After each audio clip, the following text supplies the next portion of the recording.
Hello children, welcome to your online class. मैं आपको पढ़ाने जा रही हूँ पाठ 3,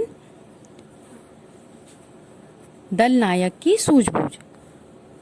यह एक यात्रा वृत्तांत है। इसमें नैनीताल की यात्रा का वर्णन किया गया है। सचिन और गौरव को स्कूल से स्काउटिंग कैंप के लिए नैनीताल ले जाया जा रहा है। सचिन और गौरव बहुत खुश हैं। घर आकर उन्होंने पापा से जाने की अनुमति ली, लेकिन पापा ने उनको समझाया कि मुझे भेजने में कोई ऐतराज नहीं है, लेकिन वहाँ तुम्हें अपने अध्यापक का कहना मानना होगा, शरारत मत करना। ये सब समझाकर पापा ने अनुमति लिखकर दे दी। बच्चों ने अपनी तैयारी कर ली, अपने छोटे मोटे सामान रख लिए। सभी रात को दिल्ली से बस द्वारा चले। बच्चे खिड़कियों से ऊंची नीची पहाड़ियों और प्रकृति की शोभा देख रहे थे। वे कस्बों से होते हुए नैनीताल आ गए।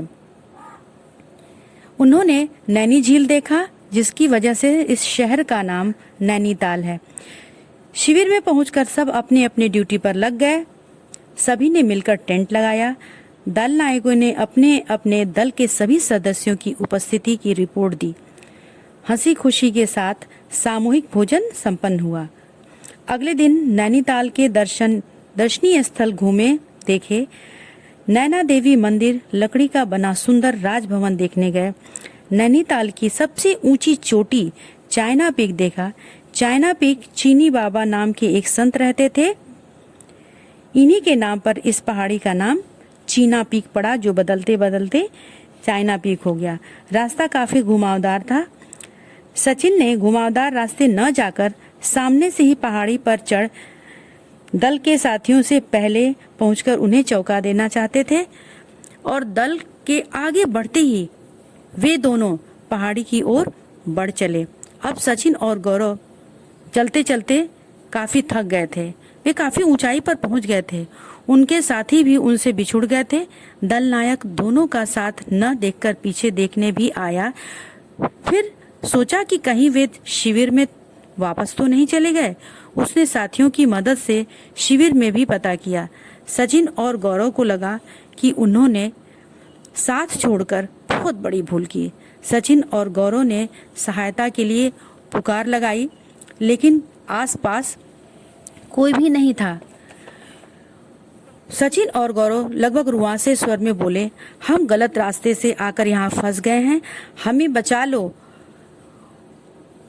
ऊपर पहुंचे दल के नायक राजीव ने स्थिति को समझा और दिलासा देते हुए तत्काल सबकी कमर से रस्सियां निकाली। उन्हें जोड़कर उसमें जीवन रक्षक गांठ बांधी, जो आज ही सुबह प्रशिक्षण के दौरान सबको सिखाई गई थी। दल के अन्य साथियों की सहायता से एक एक करके दोनों को ऊपर खींचा गया। इस प्रयास में दल के अनेक सदस्यों के साथ सचिन और गौरव के भी कोहनी घुटने छिल गए। सभी प्रसन्न थे, क्योंकि उनके दोनों मित्र सुरक्षित ऊपर आ गए थे। ऊपर चढ़कर गौरव और सचिन लंबे लंबे सांसें लेने लगे। राजीव ने सबका प्राथमिक उपचार किया। तभी सुरेश सर भी अपने दल के साथ वहां पहुंच गए। बच्चों ने उन्हें सारी घटना की जानकारी दी। सुरेश सर ने राजीव और उनके दल की बहादुरी की सराहना करते हुए उनकी पीठ थपथपाई। सचिन और गौरव से फिर ऐसी भूल न करने का वचन लिया।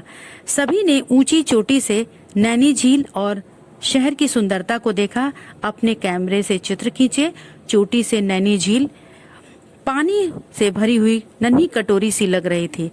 कैंप फायर की जलती आग के चारों ओर नाचते गाते लोगों के बीच मुख्य अतिथि ने राजीव को बहादुरी के लिए प्रमाण पत्र देने की घोषणा की, तो सभी खुशी से झूम उठे।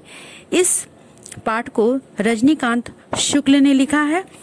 इस पाठ से बच्चों हमें यह शिक्षा मिलती है कि हमें अपने से बड़ों की बात माननी चाहिए। संकट के समय हौसला सबसे बड़ा सहायक होता है, तो हमें हौसला कभी नहीं छोड़ना चाहिए और हमेशा सूझबूझ से काम लेना चाहिए। तो बच्चों, पाठ समाप्त हुआ। धन्यवाद।